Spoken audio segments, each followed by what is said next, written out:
So I left off talking about specifically how graphs behave based on two things, their leading coefficients and what the degree of their functions are. I'm going to skip ahead to talk about specifically the zeros of a function. Now we've talked about this from the first and the second chapter, but what a zero is just basically where the graph hits the x-axis. It's the same thing as the x-intercepts. It's where y equals 0, where the function itself equals 0. So the way we solve this is we let the function equal 0. So here is my equation. So we've done this before, but we have to ask ourselves, is there something we can factor out? And from both of these, it is a negative 2x squared. So what we have is x squared minus 1 left over. So to solve this a little bit further, we're left with negative 2x squared, x plus 1, x minus 1. Excuse me. So if we're going to find the zeros of this, the zeros are going to be where this is 0, which is 0, where that's 0, which is negative 1, and this one, which is a positive 1. So we have 3 zeros for this function. So the way that we would write this then is that the zeros are at plus or minus 1 and 0. Now why is this helpful for this? Well, let's just get us a better idea of where the zeros might be for these individual functions. But we know for these graphs that since it's a negative leading coefficient and an odd degree, that it's going to start in this direction and it's going to end in this direction. We know for this one that it's going to start in this direction and end in this one. And for this last one, we know it's going to start in this direction and end in that direction. So what we know now is that we can find the zeros of these to help us find out where they hit the x-axis. So if I solve each one of these, you're not going to have maybe as much room as I am, or you might have more room, but I'm going to factor out a negative x, and I'm left with x squared minus 4, which is going to leave us negative x times x plus 2 times x minus 2. So I have 3 zeros. I have one at positive and negative 2, and one at 0. So I know it's got to come down and cross this one, and at some point it's probably going to have to come back and go through the other 0 and come back through the last 0. I don't know exactly where, but we have a good idea where the zeros are, or the exact zeros, so I can plot those and get a rough sketch of the rest. So because the zeros are at plus or minus 2 and 0, we can plot those and then sketch it as best as possible. The same thing for this. Let's see if we can find the zeros. This isn't a quadratic, but it can be factored like a quadratic if we ask ourselves what adds to 4 or adds to negative 5 and multiplies to a positive 4. So that would be x minus 4 and x minus 1. But since it's x to the 4th and x squared, these become x squareds. Now each one of these is now a factorable expression.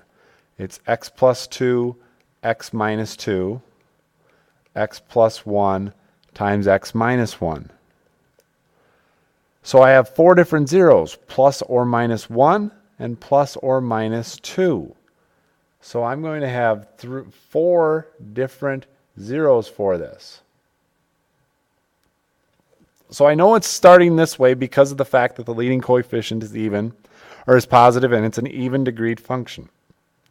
So it's got to come down and hit this one, go back around and hit this one, come back down and hit this one, and finish by going up there. Almost looks like a W shape. But we know what the zeros are, so I can get an even better graph based on that. So for the last one, again, seeing where the zeros are, this has a common factor of x. So I'm going to factor that out. So I'm left with x to the fourth minus 1. This is factorable into x squared minus 1 and x squared plus 1. The only thing that's left here to factor is this right here. So it's x times x plus 1, x minus 1 times x squared plus 1.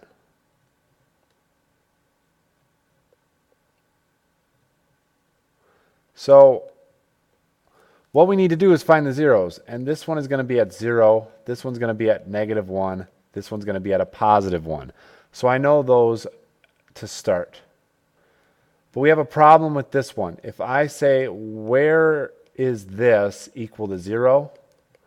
The problem is that there's no real 0 answers for this. Because if you solve it, this isn't factorable. So you get x squared equals a negative 1. And there's no real answers for this. So those are my only 3 zeros. So I graph it, goes up, it comes back through this one, and back through, and there's my graph. It's not perfect, but we know that this is the general behavior of these graphs based on the fact that it's a leading coefficient is positive or negative, and it's odd or even.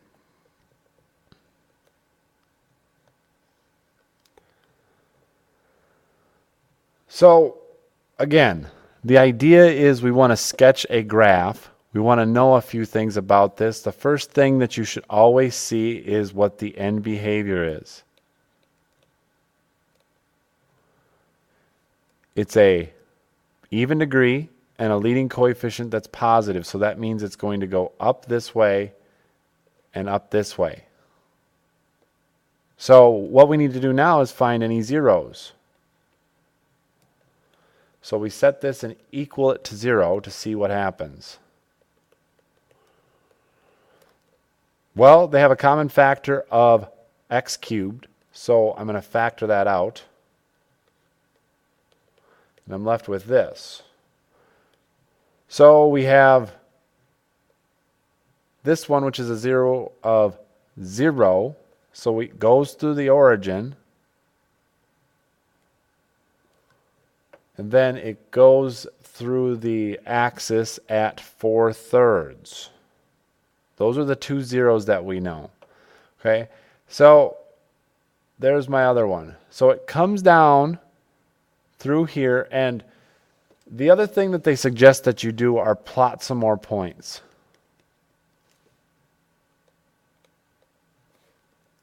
One T in there. Plot more points. And because it's not always going to start here and here. So if I plug in a negative 1, what is my y going to be? Well, it's going to be 3 times a negative 1 to the 4th minus 4 times negative 1 to the 3rd, which is going to be 3 plus 4, which is 7. So that's already up here. So we have a problem because it's going to be a lot more sharply growing than just starting and finishing over here. So I just make it a little bit more of a steep graph. Since it goes through at 4, 2, I'm going to check at 2 to see what happens. Let's see what y is equal to. It's 3 times 2 to the 4th minus 4 times 2 to the 3rd. 3 times 2 to the 4th is going to be 3 times 16, or 48, minus 4 times 8, which is 32. This is 16. So you can see it doesn't always go immediately over to this right corner of 10, 10, but it makes a general direction towards going up as you get values that are more and more positive. So this really is just a guideline. So you should try and plot a few extra points just so you have an idea. And they suggest to plot a point between the two zeros just to see how far down it could dip. So if I picked -1, or excuse me, a +1, I would get a -1. So I kind of got a pretty good idea of what the graph looks like. So again, this idea of knowing how a graph looks based on a few things. The first is that you know what the graph is based on the degree and the leading coefficient. It's a leading coefficient of a negative value, so it's going to reflect a normal one, and it's an odd degree, so that means what we are looking at is something that goes this way and this way. So now we have this problem of knowing exactly where the zeros are for this. It's going to be a little bit harder since we're dealing with fractions, but I'm going to try a little bit different approach to this. I'm going to factor out a -1/2 and see what happens. If I factor out a -1/2, I'm dividing this out and this x as well because they all have an x. So what this is going to be is actually 4x squared.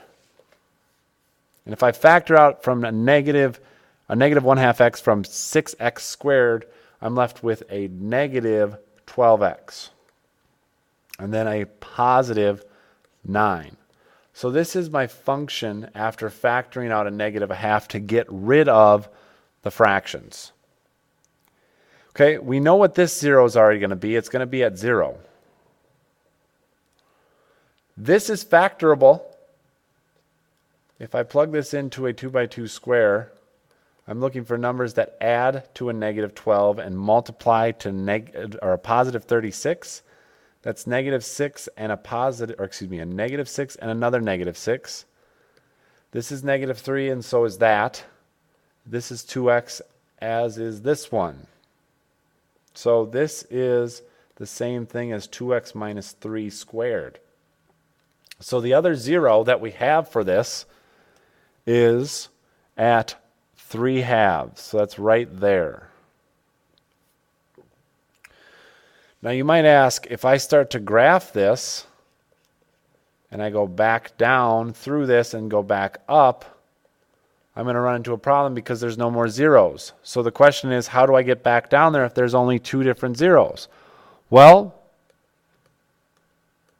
I'm going to stop right there for a second, and I'm going to show you that if you ever have something that's repeated with an even degree, then that's a result of something that's going to turn back down like that.